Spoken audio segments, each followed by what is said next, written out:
never ever come across a situation that involves people that isn't complex. All systems are complex. The only systems that are not complex are systems that you might find in a textbook, in a theory, or somewhere else. They do not exist in reality. When I suppose I use the word complexity, I'm using a fairly standard definition, that a complex system has certain features, numerosity, that there's a number of elements within it, that those elements have a certain amount of diversity, that those elements have a certain amount of agency. And once you've that at play, you've this sort of concept of emergence. And as a result, I cannot see how you can really identify any system in this world that is not complex, that doesn't have those features. All systems have certain elements of order. They have certain elements of disorder. Okay, just because a system is ordered doesn't mean it's not complex. Just because a system is disordered doesn't mean it's not complex. So I can imagine if you go into a high street shop, you could have a very orderly queuing system for the checkout. Yet all it takes is someone to do something different, and next thing, the thing settles into some sort of disorder. The system hasn't all of a sudden changed from being simple or complicated to complex. It was always complex. So complex systems always have elements of order and disorder. And the other thing, I suppose, that I see a lot is this concept of chaos. People saying that really maybe a system with no constraints really is characteristic or synonymous with something that's chaotic. Again, it's not true. We know that there's systems that are quite ordered that can end up in states of chaos. And I'm thinking, as an engineer, I'm thinking of, for example, a bridge, designed in a very orderly way, looks very ordered. But again, let's say with something like resonance, we know that certain bridges, if not designed properly, can slip into chaos through the power of resonance, where it starts to vibrate uncontrollably. Same with a pendulum, can seem very orderly, but again, through maybe resonance, can become quite chaotic. So again, I've big issues maybe with how a lot of these terms are now being used, and I think they're being used probably inappropriately. At the end of the day, we all live in a complex world. And in most cases, we've no issue with that. We know how to live in that world, and we create these oases of order where it's necessary, and that makes life quite comfortable. So I think that's probably one thing I'd point out. The other thing, and I've just written here, is I suppose this idea that there's a lot of people now using sort of biological evolution, maybe as a metaphor of describing maybe the changes to complex systems. I think it's really unfortunate. I think if you look at biological evolution, all that remains is those, I suppose, genes that are successful. We forget about everything else that's been wiped away. The evolution is accidental. Those that are maybe best and maybe, best fit with the environment do survive, but there's an awful lot also that are wiped away. And I'm reminded of something I was reading recently, which was to do with, I think, an increase in incidence of an eye disease on a Micronesian island, and I think it had gone way up to 30%. And yet, sort of evolution, if biological evolution would have probably suggested that shouldn't have arisen, because in a way, those with this disease definitely weren't reproducing more. They weren't probably better fit with the environment because, again, in the sunlight, the bright sunlight, they couldn't see properly, and yet were becoming the dominant. It was becoming a dominant gene within that island until they realized, I think back in the maybe the 1700s, there was a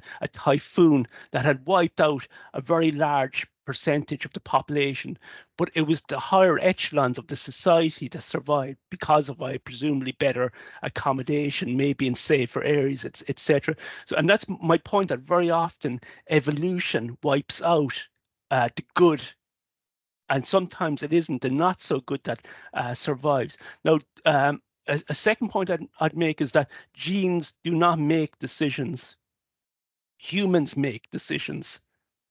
So are we really going to lean on a metaphor that's based on these non-cognitive, genes as a model for how we should think about complexity? I don't think so. I think probably a far better metaphor for me is probably more cultural evolution, if we want to use evolution at all, and the way within actually a generation, but also cross generations, we spread maybe learning about tools and about, I suppose, the best way to thrive and survive, etc. I think that's a far more effective way of looking at the evolution of complex systems. And that then puts learning front and central to how we think about complexity and complex systems.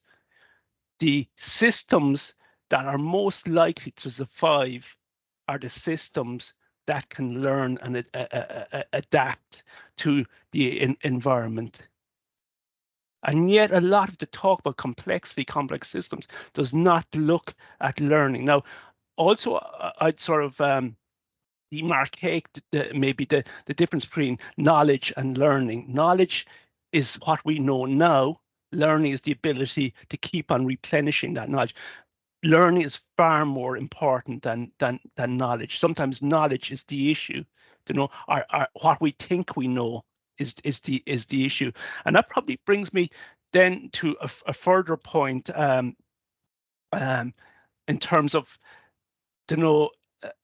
there's maybe certain approaches now that talk about how we should change from within systems, maybe, and we should be applying constraints and etc. But all that assumes we know what it takes for a system to be successful, and we don't. Okay, if we ask ourselves, why is a certain organization successful, why is a certain society successful, we find it very difficult to really know, because sometimes the characteristics of a successful organization, society, can be very similar to an unsuccessful one.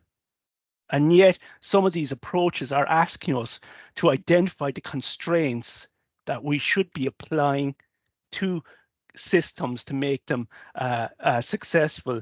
And again, I think that's probably misplaced. It also reminds me, I was listening to a piece by the excellent Kevin Kelly very recently, who was talking about the evolution of the internet. So whether you see it as maybe a societal, a cultural tool, etc. But very interesting, he said he decided to look back to when the internet started emerging to see the level of understanding people had then of where it might go. And he found that it was completely off. People saw it as maybe some sort of brochure, or maybe as an improved way of watching movies, etc. But by and large, people had no idea where that system, where the internet was going to go, because it's emergent. Okay, so the very definition of complexity emergence means that we can't really know fully, and I'll come back to this point afterwards, where a system could go and what it might take to get it there. Now, again, maybe what I think is a far more effective way is this idea of learning, but learning from the edges. The most effective way of changing system, in fact, you can't really change a system, is to change what we do within it. Now, some of those changes will improve what we're trying to do and may have no sort of substantial impact on the overall system. And that's fine. That's the way it is. But at least we're improving our own maybe status quo. And the most effective way of doing that is from the edges of systems. And we know that again from maybe ecosystems, ecology, etc. It's far easier to change from the edges than it is from the center of these systems. And that's why we talk a lot about maybe edge effect, etc.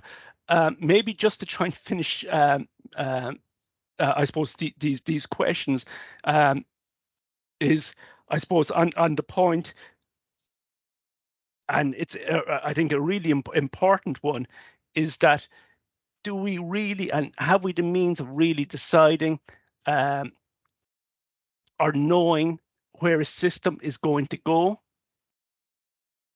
And do we have to have a sense of where we want a system to go and what's acceptable or not? So I think we do need to have a sense of what good, bad is, to know, and what's acceptable, not acceptable. For me, the most effective way of getting there is having those difficult conversations. And yes, you do need a vision. Okay, there's maybe some talk now about, we shouldn't have, strategies or visions or whatever else. If we've no vision of where we want a system to go or what good or bad means, how can we possibly decide what we should be doing within it? Okay, and I suppose I think there's really effective ways of doing that. You don't have to go into all this, I suppose, a talk about, constraints, constructors, all this stuff. It's very simple, and I'm inspired really by, I suppose, some of the work from Ed Morrison around strategic doing. What are the big easies? What are the things we can do here now that will improve our plight now, that brings us towards this bigger picture? And I think that's a far simpler message than a lot of the discussion at the moment about, constructors, constructor theory, etc. Let's do the stuff we can do now, and let's start to do it together. So hopefully that, I suppose, goes through some of my thinking about why I say, though, that I have big issues about the way complexity is being used, the way it's been discussed, the way it's been presented. But I'm happy to take other questions as well if there are people with questions.